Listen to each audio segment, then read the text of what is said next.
This podcast is brought to you by Free Buddhist Audio, the Dharma for your life. Our work is funded entirely by donations from our generous listeners. If you would like to help us keep this free, make a contribution at freebuddhistaudio.com/donate. Thank you, and happy listening. So what we're looking at is symbols of Tantric Buddhism. So Tantric Buddhism is kind of roughly synonymous with a phase of Buddhism called the Vajrayana. It's not exactly, but for all intents and purposes, it's roughly synonymous. So there's three great phases of Buddhism. This, by the way, is what Jnanavajra covered last week, so this is a bit of a recap. So there's three great phases of Buddhism. So there's the early Buddhism, so the time of the Buddha and the first few hundred years after that. And the early Buddhists were particularly concerned with ethical practice and with Buddhist psychology, so really working closely with the mind, yeah? And then the next great phase is called the Mahayana. And the Mahayanists really introduced story and myth. And the particular thing about the Mahayana was that they saw that practice couldn't be for oneself alone, that it's part and parcel of Buddhism has to have another regarding aspect, that it doesn't make sense to think of like my development without thinking of the development of others. So that's where the whole notion of the Bodhisattva came from. And then the third great phase is the Vajrayana or Tantric Buddhism, which is concerned with direct experience. So these are historical phases of Buddhism, and it's not incorrect to think of them like that, but it's probably more useful to think of them as different attitudes we can adopt. And in a way, all the different attitudes have got value, yeah? So it's not that we have one and not the other. We do need to practice ethics and work on our mind, for example, as the early Buddhists did. And we do need to have this other regarding aspect. And we do need to try and understand what was meant by direct experience. So we can see them as different attitudes or different modes as well that are present in our practice all the time.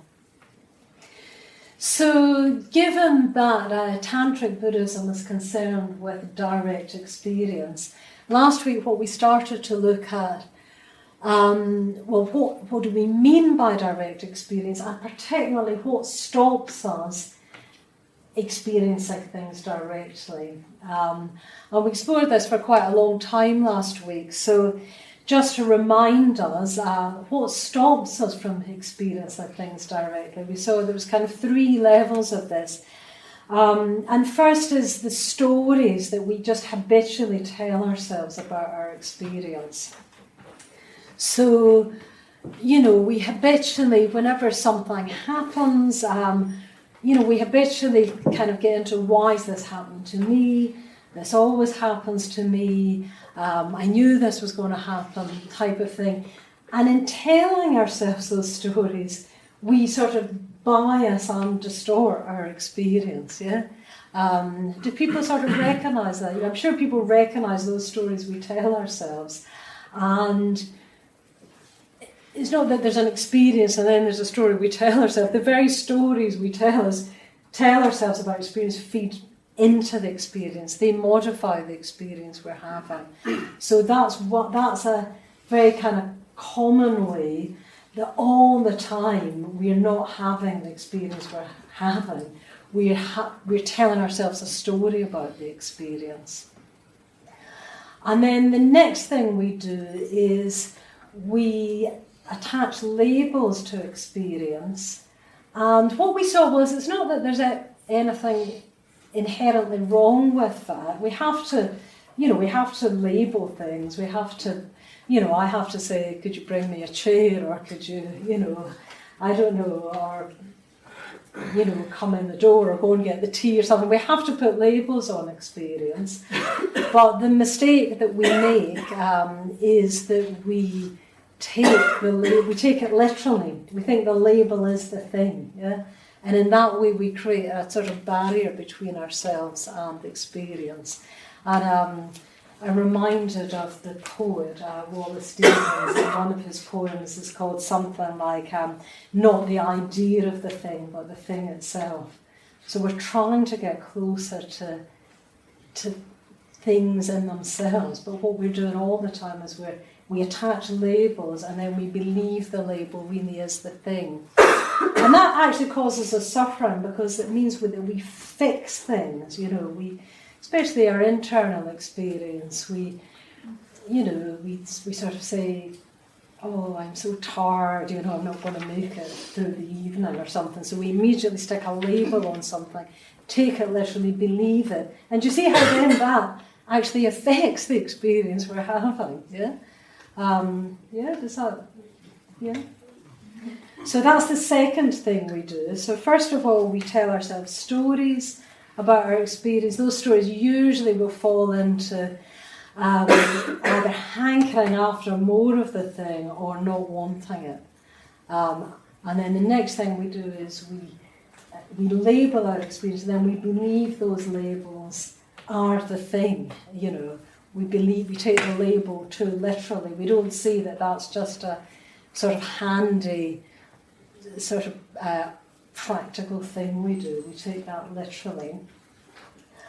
And then at the deepest level of all, the sort of deepest mistake we make, this deepest mistake is made at a pre-conscious level, is that we divide the world into a real me in here, having an experience, and things out there that are really happening, yeah?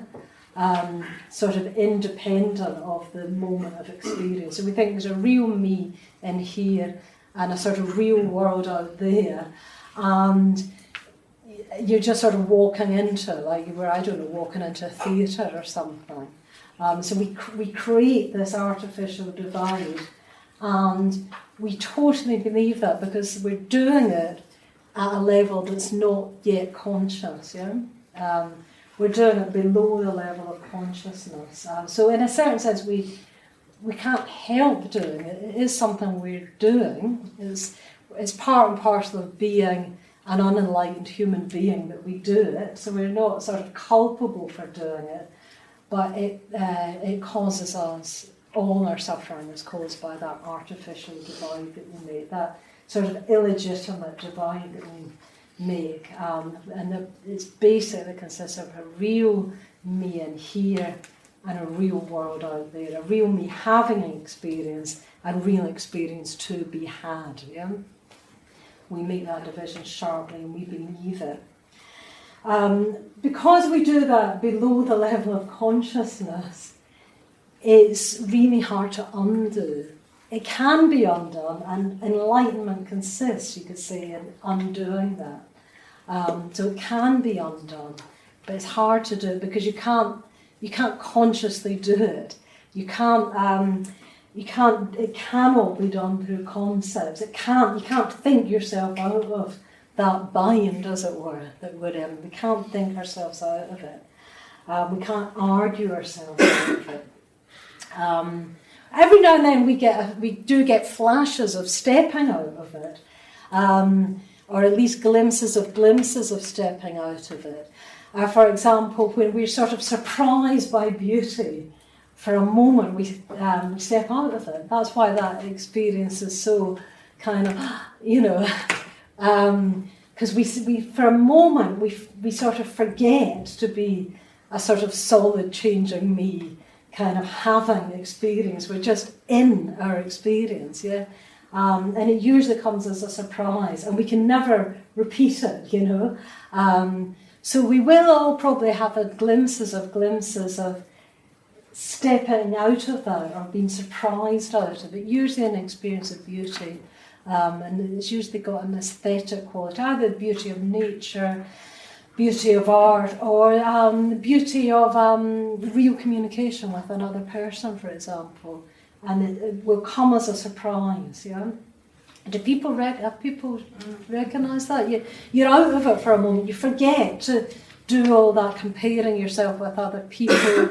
You sort of positively forget to be a me in a positive way. Yeah, it's just irrelevant. You're just kind of in the moment of beauty.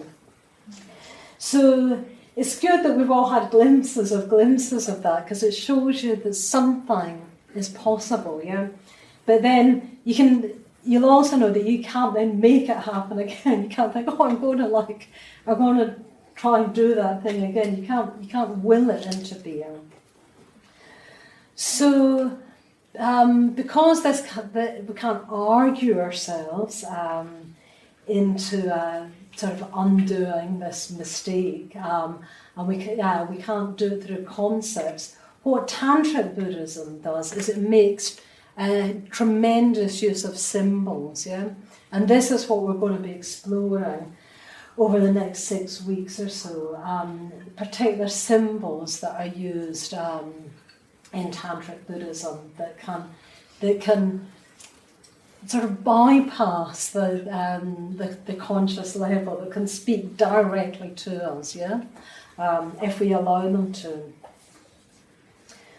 So I'm just going to say a little bit about symbols in general, and then I'm going to explore one particular symbol this evening.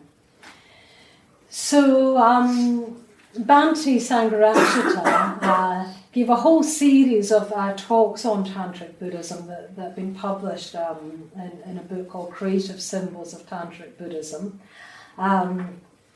And one of the key things he says is a symbol isn't a sign. So a symbol isn't the same thing as a sign. In other words, a symbol doesn't stand for something that could be known in some other way. A sign is simply something that stands for something, yeah? Like, I don't know, this fire exit sign up there. You don't even need to read that. You just, you kind of, you just take on the fact it's green and white, and you sort of know what it is. That's a sign. It's just shorthand for something.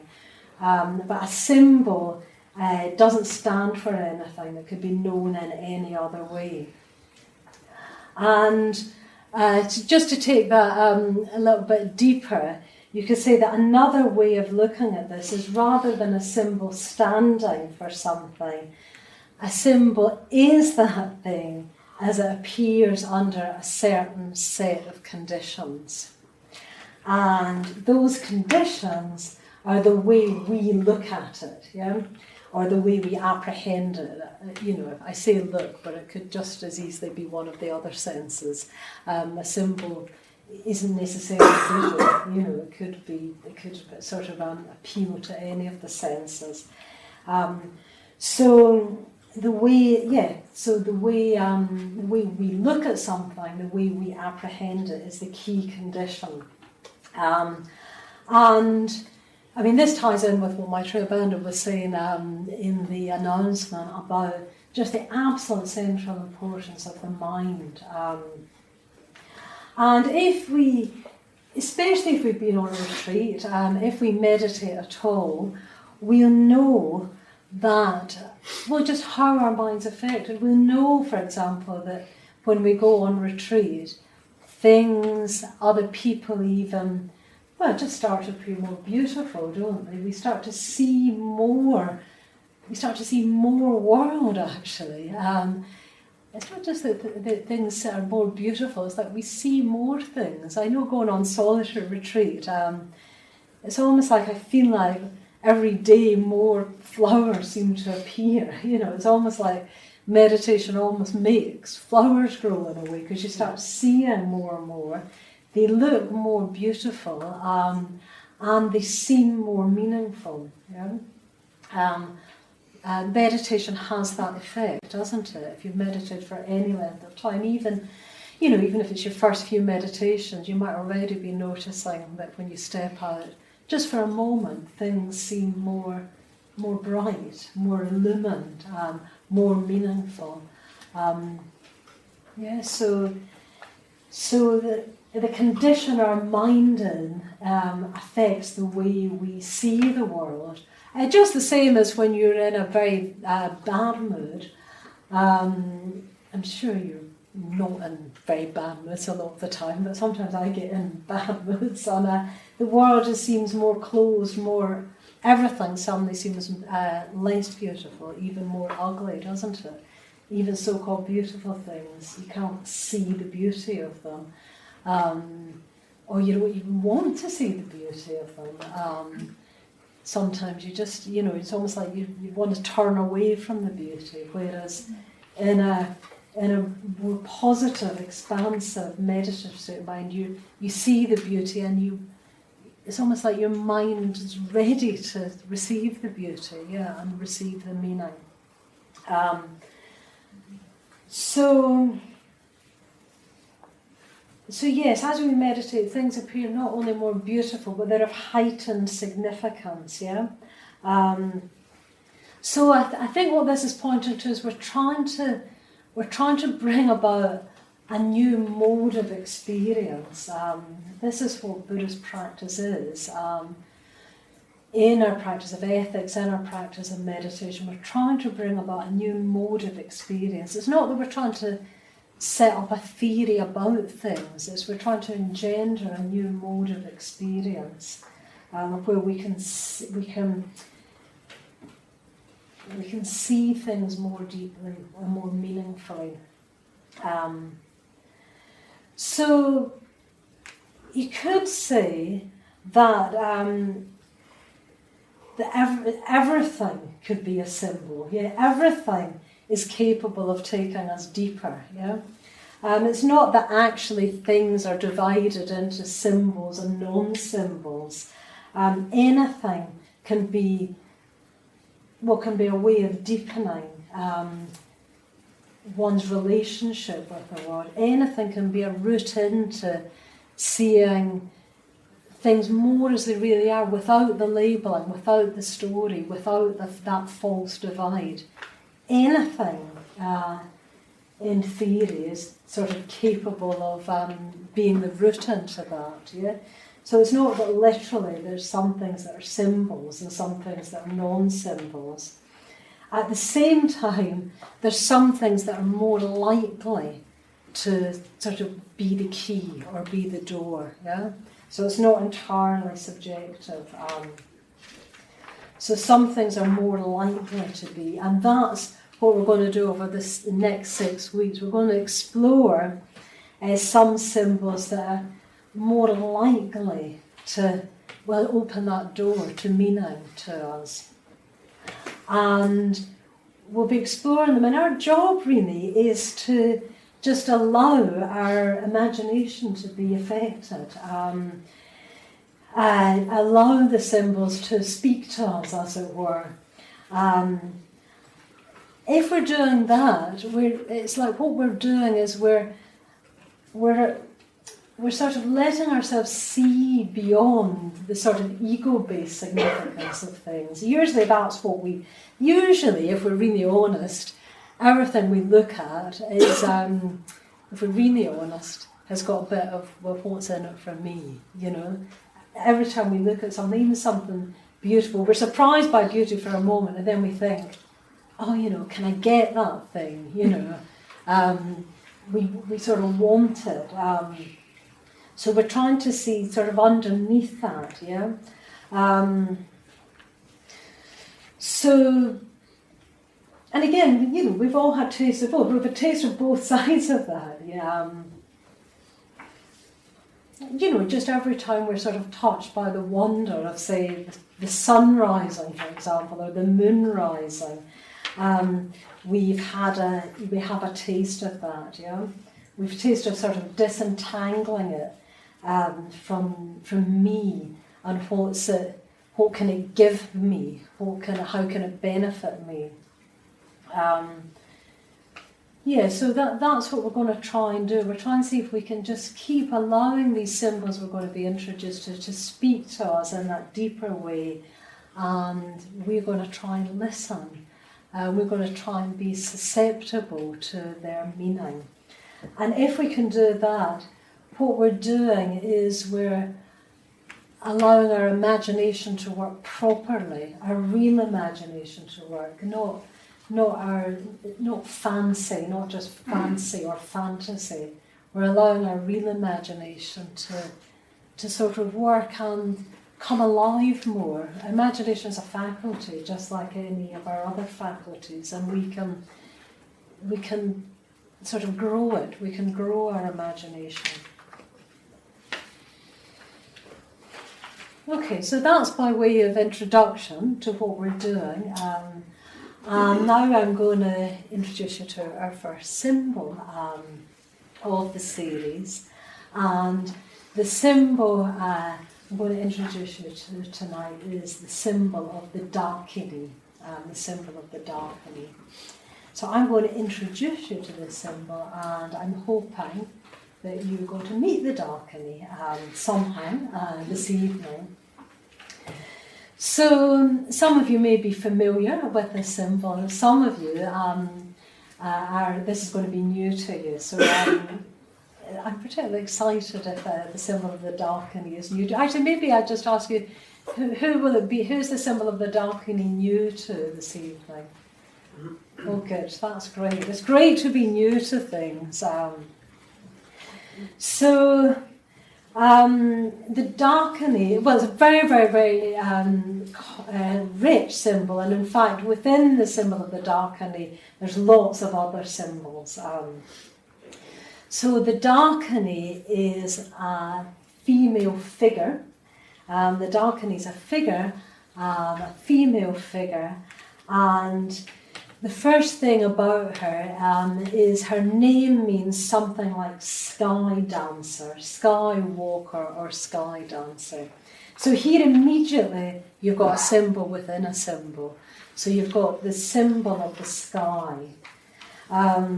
So from time to time I'm just going to ask you what these symbols mean to you.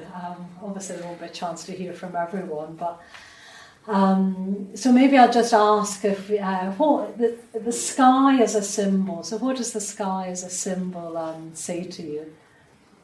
I'll ask you to speak quite loudly because I'm a little hard of space. Okay, so space. And what does space say? Because space in a way is a symbol as well, isn't it? Expansion. Expansion, yeah. So sky, space, expansion. Anything else about the sky as a symbol? Freedom. Freedom, yeah. Clarity. Peace, yeah. Infinite. Does someone say infinite? Yeah. Good, infinite. Okay. So great. So we've got the sky as expansive, infinite. It's also indefinable in a sense, isn't it? It's impossible to say where it begins. You know, if you go out and look at the sky, you can't quite say where it begins. So you can see that someone who dances in the sky has got all these qualities as well by connotation, yeah? So the Dakini is, so she herself is a symbol of freedom, of limitlessness, yeah? Of infinity somehow. Sort of unobstructed, yeah? She's depicted as dancing in the sky. So she is a symbol of enlightenment, but she's very rarely, I don't know if ever, shown meditating, yeah? So she's shown like dancing or walking in the sky. She's shown, when you see pictures, she's standing, she's not sitting, she's standing, often with her legs like quite kind of wide apart, or sometimes with this very interesting gesture of one leg sort of bent and one leg curved in, and it's a stylized bow and arrow, and she shoots arrows at you to captivate you. Yeah. So again, there's a lot we could say about that. Okay, so let's go through some of the other attributes of this skywalker Dakini. So she's naked. She's naked. So what is nakedness a symbol of? Let's have some other people. So nakedness is a symbol. Vulnerability. Vulnerability. Freedom. Freedom. Purity. Purity, yeah. Truth. Truth. Fearless. Fearlessness. So what? Who said fearlessness? So why is it a symbol of fearlessness? She doesn't care what you think. Yeah.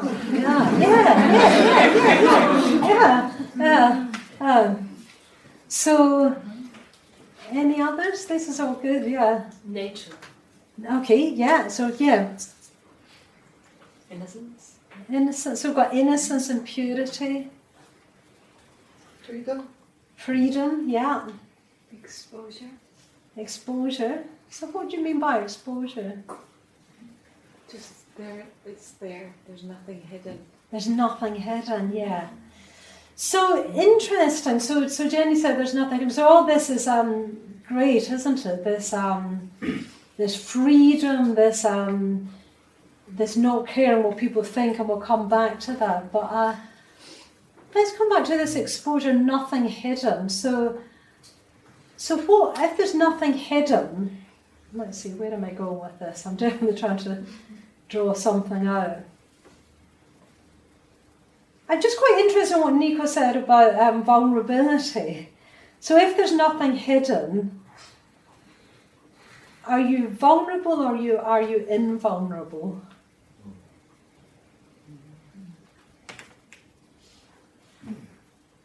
You're being honest. You're being honest, yeah.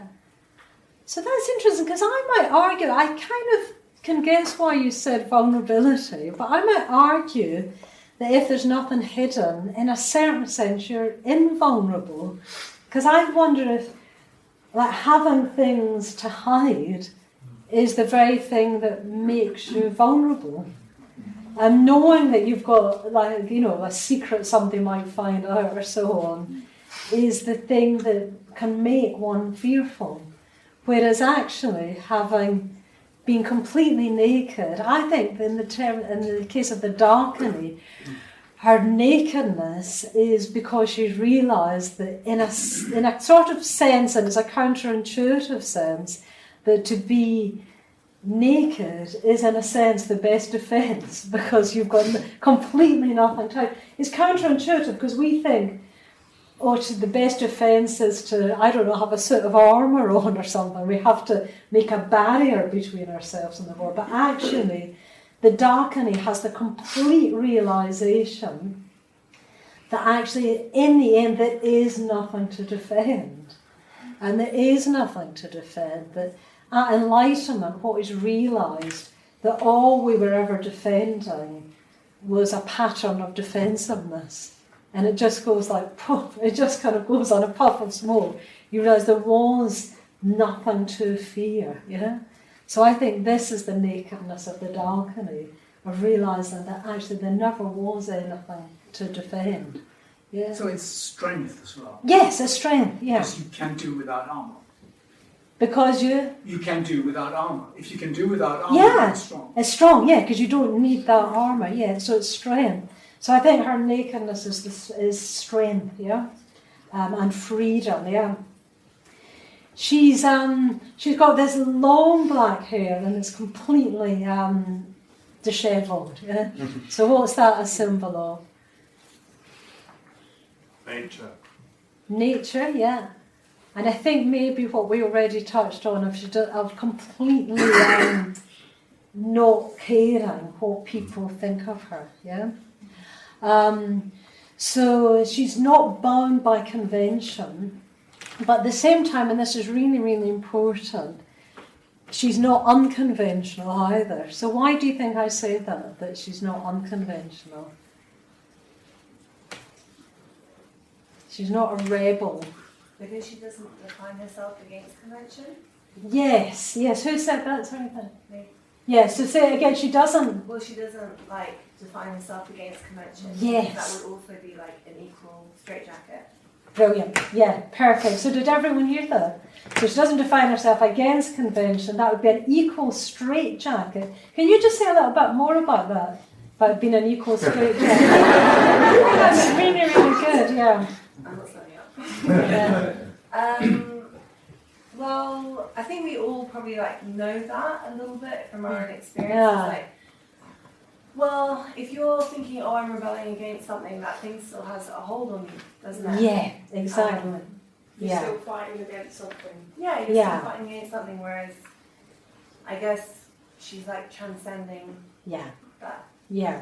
Yeah. dichotomy and just being really free. Yeah, so that's it. So that's very, very good. So I really liked when you said if you're defining yourself against something, if you're rebelling against something, that thing has still got a hold on you. So that's why she's not unconventional. So the long black dishevelled hair is, we have to remember, it is a symbol, yeah? So we won't become more Dakini-like just by not combing our hair. Do you know what I mean? Or whatever the equivalent is. So in a sense, you could look completely conventional and be more Dakini-like than somebody that looked completely unconventional. Do you see what I mean? Because it's an inner, like not bound by that thing of what do people think about me, one way or the other. Can you imagine the freedom of that? That's the other thing we always come back to. We always come back to what's in it for me, that binds us, and we always come back to what people think about me. Am I approved of? Am I disapproved of? Do I fit in? You know, we torture by that, you know, whereas the Dakini is completely free. She never thinks, do I fit in? You know, neither does she think, do I not fit in? It's just no longer an issue. That's completely not an issue. That's just wonderful thought, isn't it? So she's wearing ornaments of bones, yeah, of human bones. So she's naked, but she's got these ornaments of bones. So I think what that says is she's adorned with what usually frightens us, yeah? She's adorned with what usually frightens us. She's got, in one hand, she's got this chopper, this huge sort of chopper, and in her left hand she's got a skull cup, so a cup made of a sawn-off skull, human skull, filled with red liquid that looks like blood, but it's actually nectar. And I think these hands, I've been thinking about this more and more, that every time you see a Buddhist figure, their hand gestures are very, very important. And often, well, always I think the hands are in relation to each other. So, you've got the figure of the classical meditating Buddha on the shrine. The hands are obviously in relation with each other. But this Dakini's hands, a chopper in one hand and this skull cup in the other. I was reflecting that although they seem to be very different, they're actually in relation, because the chopper showing us that insight is actually a destructive thing. Insight, wisdom, isn't something we add on to ourselves. It's something that comes about when we've seen through all illusion, even chopped our way through it. And then the skull cup filled with this nectar, it's the nectar of bliss. And she's just drinking it in ecstasy, and that's the ecstasy when you just sort of dive into the void and experience reality. So you could say you've got spiritual death and spiritual rebirth, hand in hand, literally. You've got the destructive, you have to die to all your old illusions, chop through them in order to experience the bliss, the nectar of bliss. And you won't experience the nectar of, you can't have the nectar of bliss without the chopping through, but the chopping through is in order for spiritual rebirth. Yeah, this ecstasy of when you've just dived into the void, yeah? So that's what she's holding in her two hands.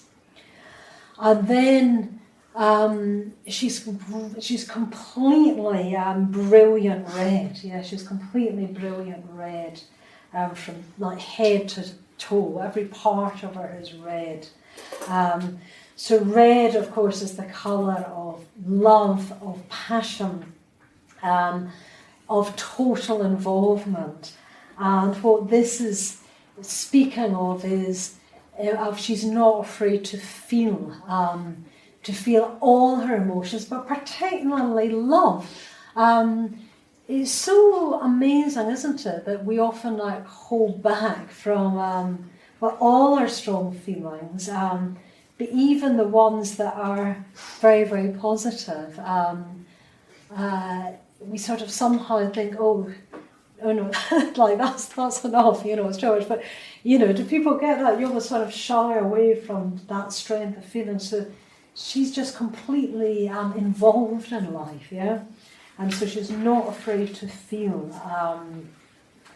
And the Dakini is the esoteric Sangha refuge. So the Sangha is a spiritual community, as we know. So she stands for the energy that's released in real communication. When you really, really communicate with someone, when you really both communicate from your depth, and there's just there's a sort of spark, isn't there? And that's the Dakini, yeah. And spiritual communication, that is. There's different kinds of spark. They might not always be the Dakini, but the Dakini is when there's really deep, truthful, honest, inspiring communication. And it's interesting to me that she's the esoteric Sangha refuge, because I think what that teaches us is that the Sangha is a living thing, that we are creating it all the time by the quality of communication with each other. And we are creating it, or we're not creating it. The Sangha isn't something that's kind of given to us on a plate, as it were. We have to create it, and it's difficult to create it because, well, other people are difficult, we're difficult, human beings are difficult, some of the time at least. So we have to take that into account when we're creating the Sangha. We can't expect it to be perfect. If we do, we will be let down. What we can expect is that it's something we have to create together. We create it through rejoicing, we create it through forgiveness, we create it through apology, we create it through communication. We don't create it through expecting it to be perfect. That's very static. That's not the Dakini life. Yeah. And then the final symbol I want to talk about in relation to the Dakini is one final thing that she's wearing, and she's wearing a mala or a necklace or a garland of skulls, and it's enormous, this garland. It's kind of right down almost to her toes, this huge garland of skulls strung together. So again, you've got symbol within a symbol. A mala is a symbol in itself. So a mala is a set of beads. It's interesting that these symbols are quite universal. Probably every religion and every culture even, or many cultures, have got this a string of beads. I know growing up as a Catholic, we had our rosary beads we meditated upon. I still remember the joyful mysteries, the sorrowful mysteries, the glorious mysteries of Catholicism as you went round your rosary beads. So it's a symbol in itself. It's a set of beads that you chant mantras on, even make prayers on.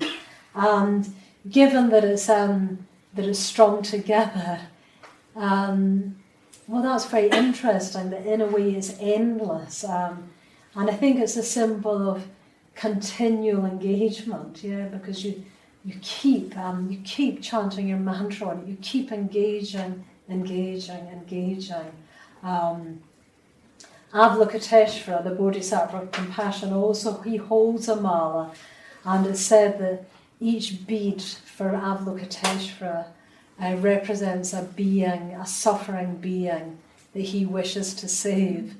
And I think that's really beautiful because you can see, because it's a mala, that suffering is endless. So there's endless suffering. You never come to an end of suffering beings, but you never come to an end of engagement, because Avalokiteshvara just keeps going round and round this mala. So suffering is endless, but engagement, all we can do is keep engaging, keep engaging.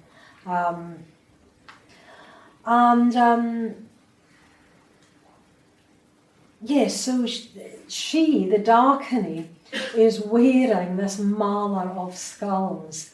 So that's very particular again, that the mala is of skulls. And I think another symbol of when you're wearing something that's strung together is that you wear what you've conquered, yeah? I was thinking of the other story from early Buddhism. It's another story. People who can remember the other story of someone else who wears a mala of what he's conquered? The serial killer. The serial killer. Who said that? Yeah, the serial killer. So what? Just briefly, what's he wearing a mala of? All the people's fingers that he's killed. Yeah. So he's called Angulimala. So that's a story of from early Buddhism about a serial killer who does convert to the Dharma, and every victim he chops off their finger and strings them into a mala, and so he's wearing what he's killed, what he's conquered. So the Dakini is wearing a mala of human skulls. So what she conquered? Ego. Who said that? Ego. Ego, yeah. So can you say a little bit more? Well, just as simple as, sort of breaking through the self to ultimate reality. Okay, so that's very interesting, that image of like breaking through the self, but why is it a garland of skulls? Why isn't it just... So there's a whole garland. Traditionally a mala's got 108, so why is there the whole garland? You're definitely on the right track, but maybe somebody else can say, why is there a whole garland? Is it in connection to death? Well, you could say it's in connection with death, but it's death in a particular way. So in a way you could say the death is the death of all our previous selves, yeah? So in a way there's many selves, yeah? Because there's all our sort of previous lives. You could say our literal previous lives, but you could say all our psychological conditioning that'll take all these different forms. So in a way in the spiritual life we sort of die many times, and when I say die I mean that positively. We die to our old habits, and then we die again to the same old habits, and then again and again and again. So we have to keep dying to our old selves, yeah? And then, so again and again, so there's a whole garland of what we die to, yeah? Again, we go on retreat and we think, oh crikey, like here it is again, the thing that I thought I'd overcome. And we have to, on an even deeper level, we go forth from it, we die to it, yeah?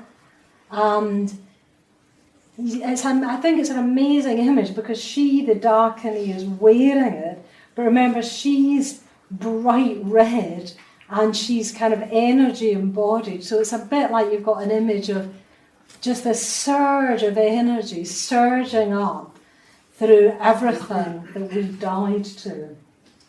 So when we die to all these old habits, old psychological conditioning, old kind of behaviours that harm us, it's not that there's nothing left. Sometimes we can think that. I remember I used to feel that, and possibly still do. I thought, God, if I died to all my sort of anger and irritation, God, what would be left of me? You know, I so identify with that. I can think, what would be left of me? But actually, what's left is this brilliant red flame upsurge, the Dakini. Yeah? So I just think, yeah, as I say, it's an amazing image of she's surging up through this thing that's garlanding her, these skulls. So every skull is like a life, as it were, and every life is an old self that we've gone forth from, that we've died to. Yeah?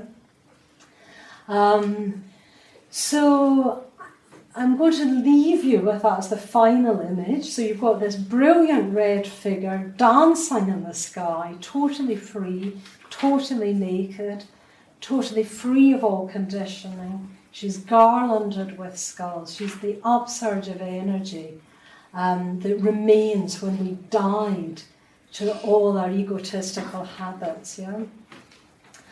And what I thought, I think we'll do this as much as we can in this Tantric series, is end in a ritual way. So we've just got 5 or 6 minutes left. So we're going to end with a mantra that will be probably new to most of you, and that's what's on your paper. So all of you haven't got it, but don't worry, you can join in. And it's the skull garland mantra, yeah? It's the skull garland mantra. So Steph's going to start us in this mantra, and we're going to chant it. Yeah? So don't worry if you haven't got it, just join in. It's only a few syllables. We hope you enjoyed this week's podcast. Please help us keep this free. Make a contribution at freebuddhistaudio.com/donate. And thank you.